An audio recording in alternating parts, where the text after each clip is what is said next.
Some of the most fascinating creatures described in the Bible are giants. The Bible also goes into some serious detail, specifically in the book of Genesis, about colossal monstrosities known as the Nephilim.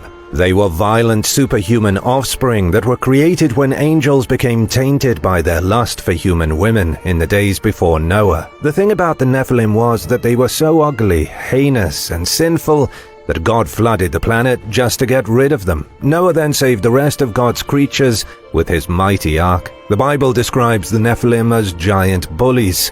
They thought they were better than ordinary humans, and their ruthlessness caused the planet to devolve into chaos. The Bible doesn't make them seem like metaphors for anything. On the contrary, it very much claims they were real hybrids of humans and angels that existed on Earth at some point in time.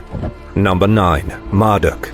Marduk is one of the many gods whose name appears in the Bible. If the scripture is to be believed, Marduk was a blasphemous deity that wasn't to be trusted under any circumstances. Historical records show that Marduk was the chief god of Babylon, likely copied from the Greek god Zeus, known to the Romans as Jupiter. He was also known as Baal, whose name would shift to become Belial later on, as Christianity turned him into a demon. It's his association with snakes that connected him so closely to the devil and helped cement his place in early Christianity as a force of evil. In the Babylonian creation myth, Marduk became the lord of the Anunnaki following a cosmic civil war. Many believe the Anunnaki were a real race of human-like beings from another planet who fled to Earth following some kind of calamity. These otherworldly beings then turned their focus to helping early humans who were still extremely primitive and hadn't yet formed societies. Marduk was supposedly their leader. Number 8. Daniel's beasts. The book of Daniel is a very special part of the Bible that deals with a prophetic vision of the apocalypse. In it, Daniel receives an extremely strange vision that predicts the second coming of Christ and the end of the empires of man. In the forecast of the future, he beholds 4 great beasts. The first beast witnessed by Daniel was a lion with an eagle's wings. As Daniel watched, its wings were plucked off and it rose to stand on 2 feet like a man. Then the monster was given a man's heart. This beast was likely meant to be symbolic of the kingdom of Babylon.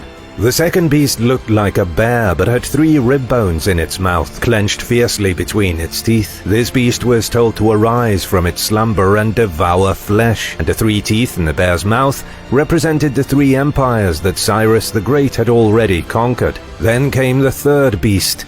It looked like a leopard, except it had 4 heads and 2 sets of wings on its back. This unnatural creation was likely symbolic of Greece under the control of Alexander the Great. The fourth beast came immediately after, described by Daniel as dreadful and terrible. It had teeth of iron, 10 horns growing from its head, and huge feet to trample the ground. Daniel watched as the beast stomped and broke apart everything in its path. This powerful beast was meant to represent the Roman Empire. In the final days, these beastly empires would be defeated by the armies of the Lord. Number 7. Moloch.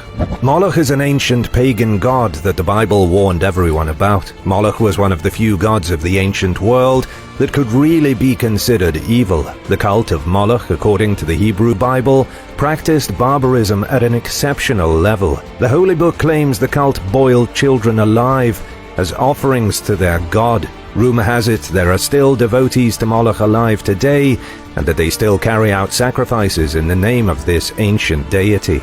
There are even old depictions of a thing called the Moloch idol.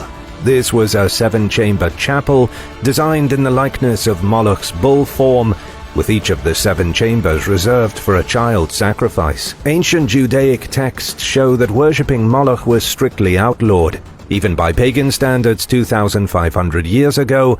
Number 6. The Army of the Apocalypse. Revelation 16:12-16 says that when the 6th angel poured out his bowl and the water of the Euphrates River dried, the final battle was to be fought against the kings from the east. Demonic spirits would then rise, and the kings of the world would rebel, resulting in the Battle of Armageddon. In the Bible, the soldiers are described as a demonic horde sent to destroy a third of humanity. This is just one part of the apocalypse, which involves things like the stars falling from the sky, the rivers running red with blood, and all kinds of nasty plagues. The 200 million demons is just a small part of the horrors that are said to occur during the apocalypse. Number 5. The Beasts of Revelation.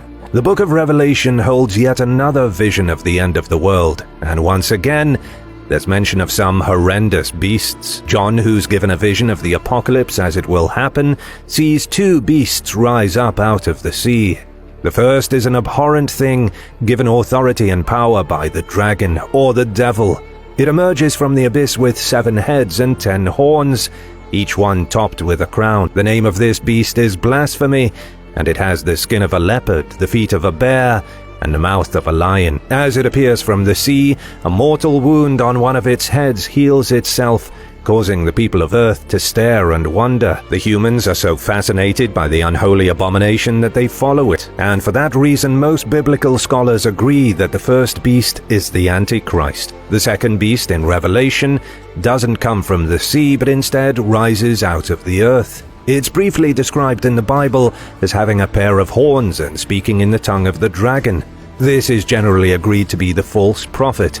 In the final days of humanity, both beasts join forces with Satan to fight against Christ, only to be thrown into the lake of fire. Number 4. The Rahab. In the Hebrew Bible, Rahab is the name of a mystical sea monster. Rahab is also the Hebrew word for abyss, the dark chasm from which evil is unleashed in the final days of the Antichrist. In Isaiah, Rahab is described as an ancient monster that rises from the depths of the ocean to pierce the dragon. We know the dragon is the name of the devil in the Bible, so this single passage suggests Rahab was a beast of such great strength it could fight Lucifer himself. The best guess biblical scholars have is that the sea monster known as Rahab is directly related to the Babylonian sea goddess Tiamat. In Babylonian mythology, Tiamat fights against Marduk for supreme power over all the other gods. It seems both characters were incorporated into the Bible, and Tiamat was transformed into a Leviathan of her own and set against the forces of evil. Number 2. Dagon. The Ophanim are celestial monstrosities from Christian mythology that are said to be on the side of good. Their description in the Book of Enoch says they're angels of the highest order of knowledge, entities that never sleep, and that guard the throne of God in heaven. But these aren't angels in the way you might be thinking. The Ophanim are almost described like machines, spirits encased inside a series of ever-moving wheels that are covered in eyeballs. The Ophanim are so unusual that it's no wonder you don't see them depicted in a lot of medieval artwork. The Book of Daniel mentions the wheels as being covered in burning fire, with their eyes always watching for any incursion into the kingdom of heaven. Some have even suggested that Ophanim are the wheels of God's personal heavenly chariot. Number 2. Dagon. Dagon is described in the Bible as a fish god. He's also depicted as a kind of merman. Whatever you want to think of him, Dagon was one of the weirder deities the Bible warned its followers about. He got his origins in ancient Assyria and was the fishy father of another god named Baal, sometimes also called Marduk. Dagon was worshipped by the Philistines, the Babylonians, and the Assyrians. It's in the book of Judges that the name Dagon comes up frequently. He's referred to as the god of the Philistines, the same deity they offered up sacrifices to. After the death of Israel's king Saul, the Philistines even cut off his head and then placed it in Dagon's temple of worship. There's no mistaking that Dagon was one of the most popular gods outside the kingdom of Israel about 2,500 years ago. Dagon briefly seduced the people of Israel into worshipping him, but then he was cut to pieces by Yahweh, the Hebrew name for God. Yahweh forced Dagon to bow before him in the Old Testament before cutting off his head and hands. Number 1. The Leviathan and the Behemoth. Few creatures from the Bible get attention quite like the Behemoth and Leviathan. They both appear in the book of Job, with the Behemoth being described as a creature created by God with immense power. It has bones made of bronze, limbs made of pure iron, and a tail so thick it's like a cedar tree. It's said to live in the marshes and rivers and has no fear of anything. The Bible even claims the Behemoth is the first among the works of God. The description sounds an awful lot like a hippopotamus that lives in the marshes.